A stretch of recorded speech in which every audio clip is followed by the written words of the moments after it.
The 2026 Chevy Equinox is more than an SUV. It's your Sunday tailgate and your parking lot snack bar. Your lucky jersey, your chairs, and your big cooler fit perfectly in your even bigger cargo space. And when it's go time, your 11.3-inch diagonal touchscreen's got the playbook, the playlist, and the tech to stay a step ahead. It's more than an SUV. It's your Equinox. Chevrolet. Together, let's drive.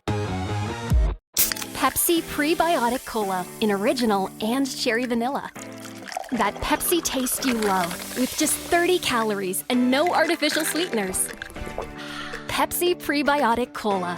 Unbelievably Pepsi. An entrepreneur has to be somebody who will not accept failure or defeat, right? Will do anything they can, just never giving up.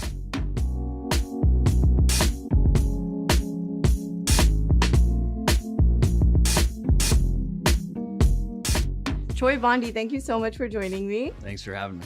I am so excited to learn about how you raised millions of dollars for pasta sauce. Give me the story. What is the origin of Sauz? Yeah. Well, my co-founder and I went to USC together. We were sophomores at USC when COVID broke out. And I was interning at a merchant bank, lower middle market tech media telecom. He was at a real estate fund. We were sent home, both from Pasadena. And, we were kind of like, we wanted to start something. We had kind of this entrepreneurial drive. I don't know why. I think probably by virtue of not having much else to do. And ended up sourcing from Shenzhen, China, a hand sanitizer dispenser with a built-in infrared thermometer. So you could take your temperature, it would display it, and you could sanitize your hands at the same time. And, we sent a cold email to a local school district. That night, we had a signed PO for like $24,000. We demoed the product with them. They loved it. And from there, we kind of had a business. I mean, we would cold email as many school districts as we could.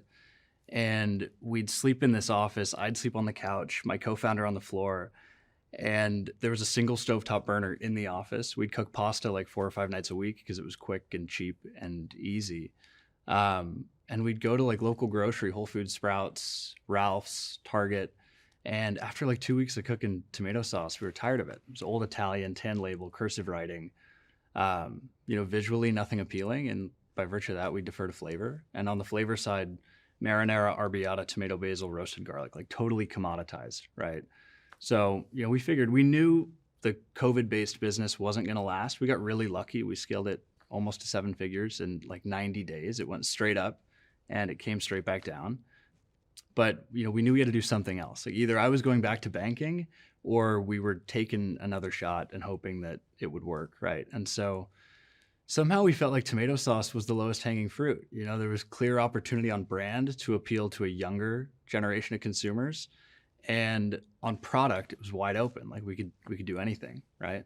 Yeah, and what is that anything? What makes sauces unique? Yeah, it's really flavor innovation. I think we are like more so than anything, an innovation business. Like we are looking to push the boundaries of what consumers know and love in our category. And for so long, they've only known marinara and tomato basil and roasted garlic, right? We feel like the core problem that we are solving is that consumers today expect experience in grocery. And when they enter our category, the aisle that sells tomato sauce, they don't expect anything, right? They've been totally trained to buy a commodity, and to us, like we have this incredible opportunity to decommoditize a commoditized category with flavor. Yeah, what are those flavors I might find in the aisle now? Yeah, we launched with a hot honey marinara and a summer lemon marinara. We now have 11 flavors. We've got a miso-garlic, a cracked pepper parmesan, a wild rosemary marinara. We've got 2 pestos, 3 Alfredos now. So think like really flavor trends that we've identified cross-category that are familiar enough that we don't necessarily have to go educate consumers on, that we can bring to ours. Hot honey was everywhere, right? It was on pizzas. It was at every restaurant. Mike's Hot Honey was killing it in retail. And so we try to identify trends that, we're not reinventing the category in some certain way. Like we don't want to have to go educate the consumer about the flavor we're adding to a product they know and love. But we're really pulling trends, bringing them to ours, and then ideally being able to communicate some level of familiarity, right? That sounds delicious. I myself love a spicy pasta. Yeah. I have to ask, do you have Italian roots? I don't. My co-founder does. His last name's Okay. Alfieri. So Okay, he's cool. like as Italian as it gets. I don't though. So Yeah. I get that question always. I'm like, no, I'm Yeah. done. I'm Danish and Trading at Schwab is now powered by Ameritrade, unlocking the power of Thinkorswim, the award-winning trading platforms loaded with features that let you dive deeper into the market. Visualize your trades in a new light on Thinkorswim desktop with robust charting and analysis tools, all while you uncover new opportunities with up-to-the-minute market news and insights. Thinkorswim is available on desktop, web, and mobile to meet you where you are. It's built by the trading obsessed to help you trade brilliantly. Learn more at schwab.com/trading. This episode is brought to you by Indeed. Stop waiting around for the perfect candidate. Instead, use Indeed sponsored jobs to find the right people with the right skills fast. It's a simple way to make sure your listing is the first candidates see. According to Indeed data, sponsored jobs have 4 times more applicants than non-sponsored jobs. So go build your dream team today with Indeed. Get a $75 sponsored job credit at Indeed.com/podcast. Terms and conditions apply.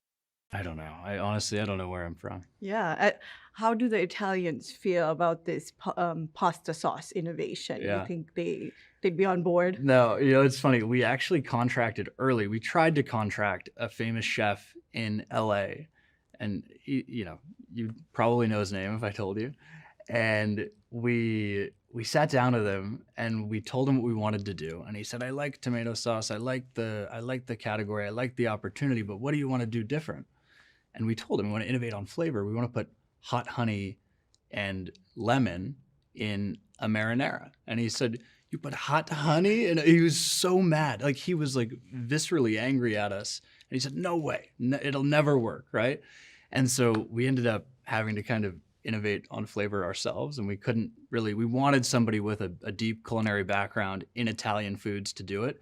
But it was like the antithesis of anything he'd ever been raised to cook or he'd ever cooked, right? So I think there's a little bit of tension in the beginning, but I guess the solution there is when you try it, he's tried it now, and we still keep in touch with him. He loves it, right? Yeah. He's a big fan now, but there's definitely it's unapologetically Californian. Its roots are not Italian. Yeah, I mean, the famous chef might have said no initially, but investors said yes. Yeah. You have $22 million. That's a lot of money. Yeah.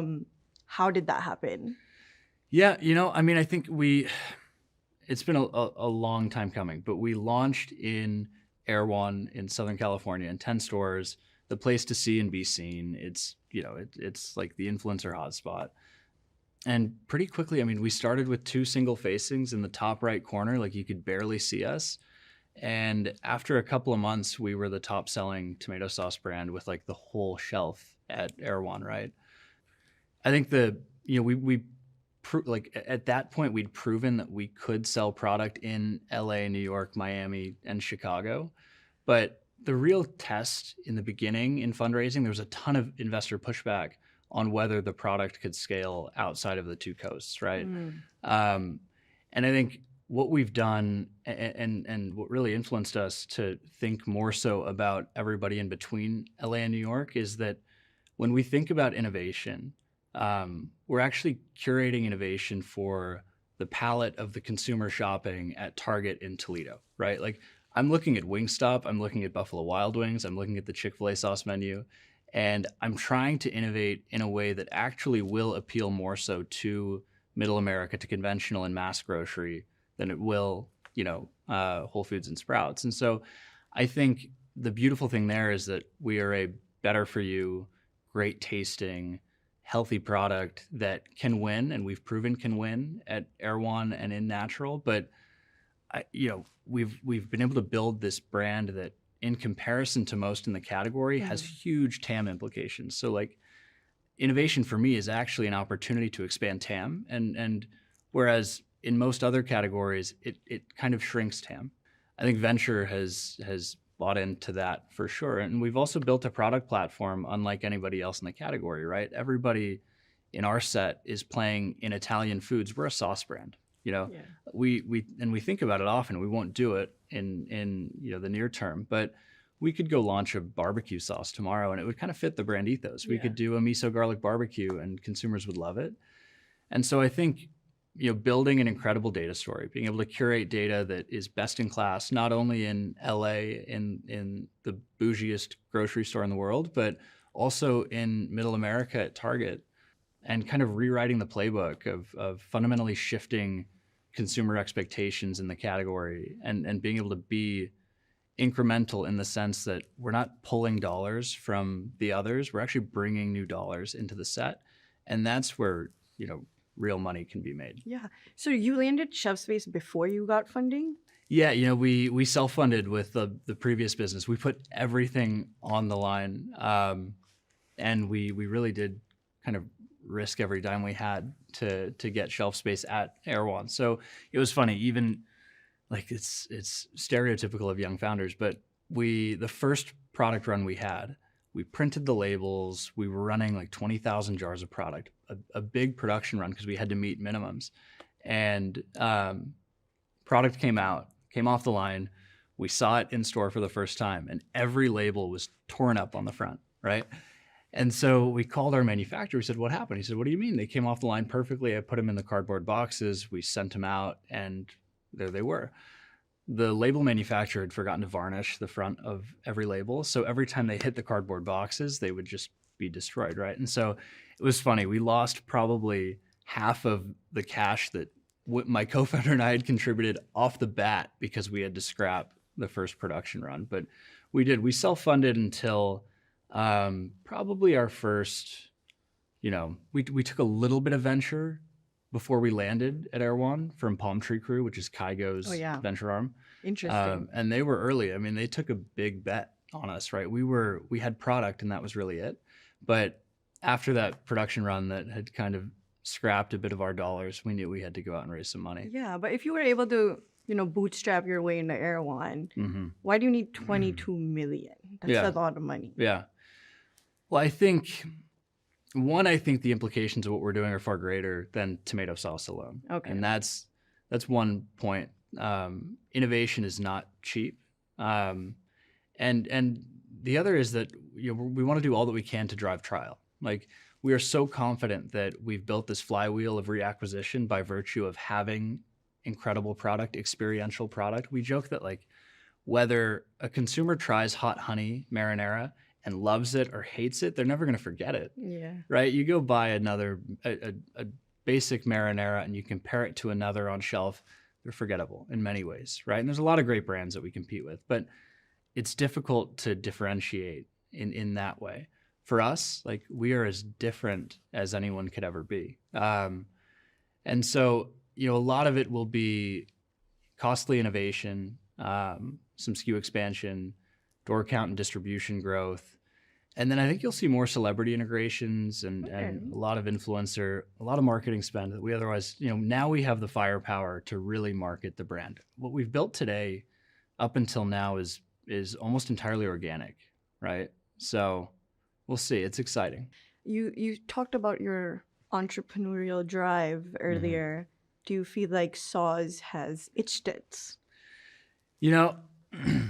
I think so, but in a strange sense, it's funny. I go to bed at night worrying about so much of what we're doing, and I wake up in the morning so glad to be doing what I'm doing. Right? It almost keeps me up at night, but it wakes me up. I think there's these. I feel like we plateau in many ways. Looking back, if you told me 2 years ago we'd be where we are today, I'd have been shocked. I mean, it was everything we'd ever dreamed of. And I don't think we smell the roses as much anymore, right? I mean, there's so much more to do. And I feel like we're just getting started. So I think it's actually, I don't think it's itched it really at all. Yeah. I think there's, even though I love what I'm doing, I think there's so much more to do. Yeah. What do you think gave you the entrepreneurial drive in the first place? What were you doing before starting businesses? I'm curious. Well, I mean, I was a sophomore at USC. I was interning at a merchant bank. I wanted to go. My dream was to be a banker in tech, media, telecom, in either San Fran or New York. And then after starting the first, effectively the drop shipping business during COVID, we were just bit by the entrepreneurial bug. I mean, we'd seen because I had just finished an internship at a merchant bank where I was up until 1, 2 a.m. building models. I'd have my managing director call me telling me to build a sim by 9 a.m. It was hours on hours on hours of work that, like, my favorite part of being in the banking world at the time was meeting the founders. We worked on one brand. We were selling a business that was a predictive weather systems business. So it was like radar technology to predict the weather that was then licensed out to news stations and foreign militaries and foreign governments. And like meeting this founder, I mean, he was crazy. Everybody, we all thought he was crazy on the banking team, but we ended up selling his business for, just ungodly sums of money that he felt we could get and we never thought we would get. And it happened, right?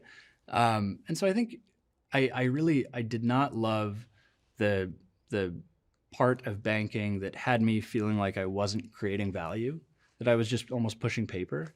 But I loved seeing and meeting the founders who had created all of the value, right? And so I think that's what led us into starting that first business. And then after we'd had a piece of it and we realized like we are capable, like we can build something that can fundamentally change a category or an industry, right? I don't know, you could never go back, Yeah. It's one thing though to have a great idea, but it's another to run a business and be a CEO. How's that treated you? Yeah. I think there's been a steep learning curve, right? Especially with all the funding that comes in, the growth. I mean, we had a board meeting a few months ago. We were 14.5x year over year, right? It's a ton of growth. First 2 quarters of last year to the first 2 quarters of this year. And then managing a team, we've gone from a team of 3 a year ago to a team of 11 today. There's a lot to learn. We know what we don't know, and there's so much that we still don't know. I think surrounding ourselves with investors and advisors and team members, my VP of sales knows a lot more about sales and consumer goods than I do, right? Yeah. And so I learned from so many on my own team. But I think it's up to us to be the nucleus that keeps everything moving, and everything functioning in a way that drives the business forward. So it's definitely been a learning curve. Is there one business lesson, a key lesson, whether that's from your investors or from your advisory board or just from the earlier business you started, that you've kept with you, that you hold close? Yeah, I mean, it might sound cliche, but there have been so many times where our back has been against the wall and we thought it was all over and we were done, right? And I think having this like insatiable will to win is what will get you there. Just never giving up. An entrepreneur has to be somebody who will not accept failure or defeat, right? Will do anything they can. Will create something to avoid them from seeing failure. I think being willing to ask questions, knowing again where your weaknesses are, it's so important as a founder. But being able to, you have to have a propensity to absorb risk, and to be, we get punched in the face every day. You have to punch back. You've got to be willing to punch back. Yeah, I love that advice. Long term, what's the goal with Sauz? In the food and beverage space, we see a lot of acquisitions, a lot of sales. Kavu, which is one of your investors and is a huge investor in this space, backing, Vital Proteins, Poppy, Oatly. We see a lot. Poppy, for example, just sold for $1.9 billion to PepsiCo. So it's amazing. Is that the goal at the end of the day, to sell Sauz, or what do you imagine? I know it's still too early. We try not to think about it too much. You try not to think about it. I think for investors, of course, it's no secret that's the goal, right?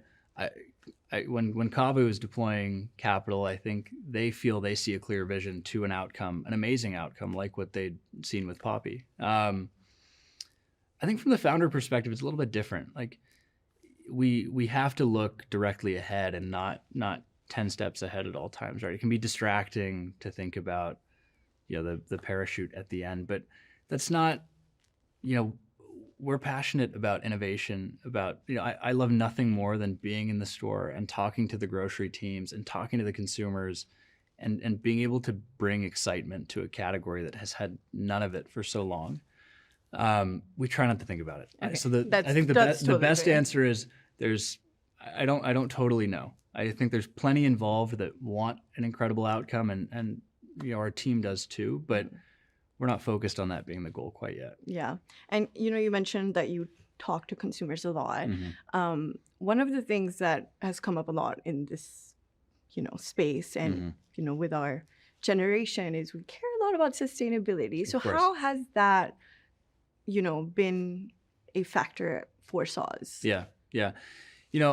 I think it's funny. Even on we on the supply chain, we care a lot about sustainability. Of course, I mean we use glass and everything is recyclable in our packaging, both at the wholesale level and at the retail level.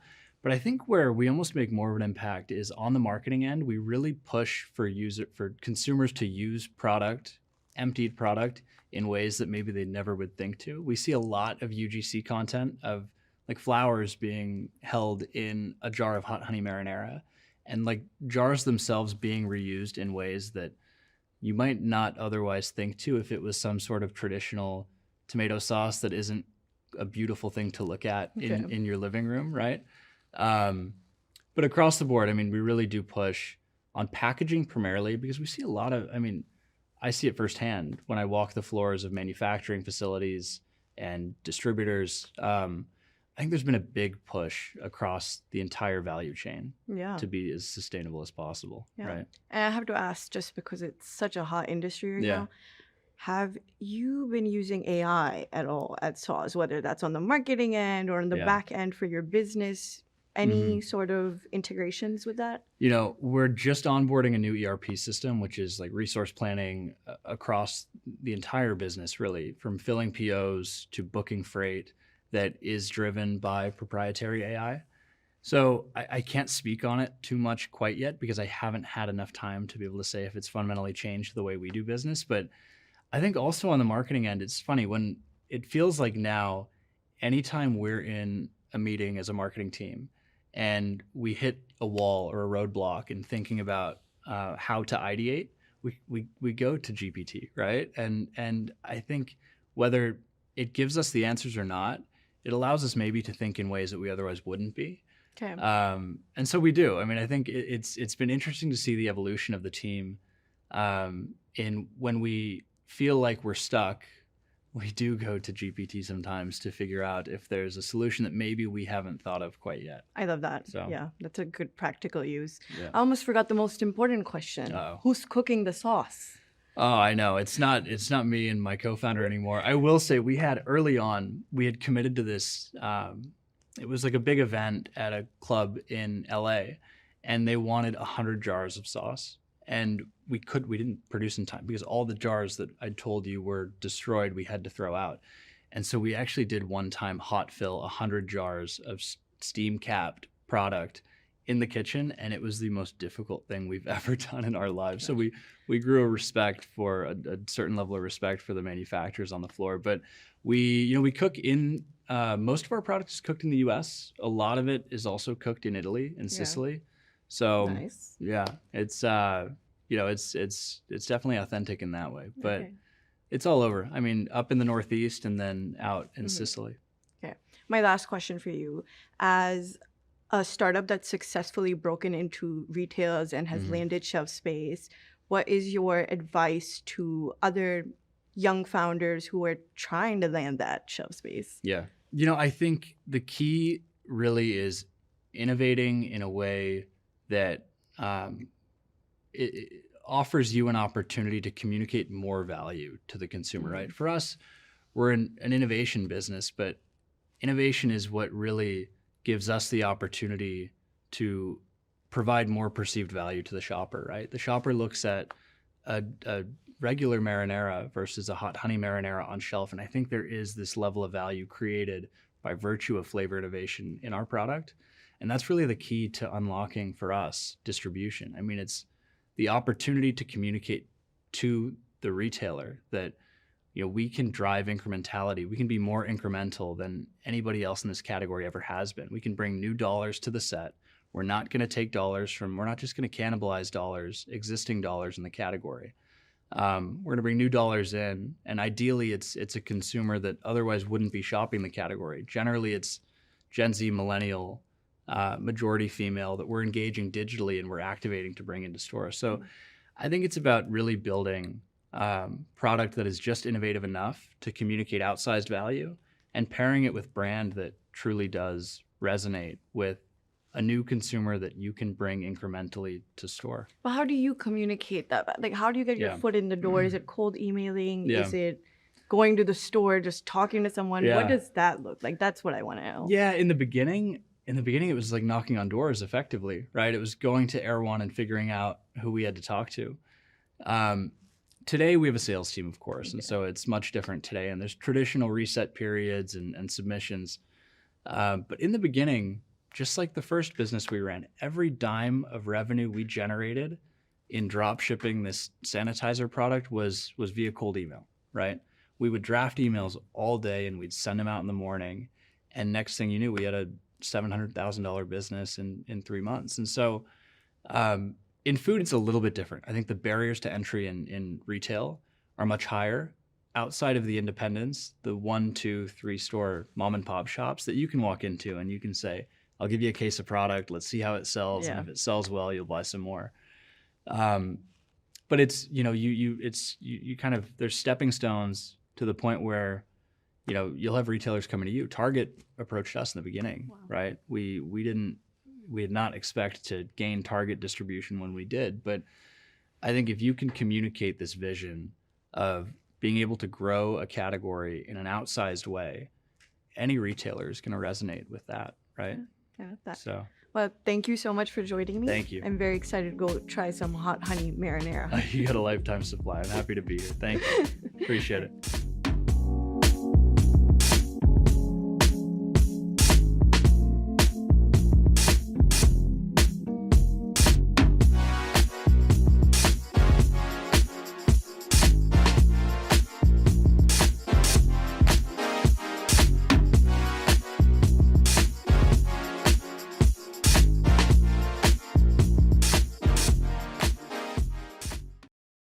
Ready to transform your career in real time from where you are? Brown University's flexible online master's programs will help expand your business influence and your network in just 16 months. Choose from management, business analytics, or organizational leadership programs that will prepare you for today's most pressing business challenges without putting your life on hold. Scholarships available. Tap to learn more.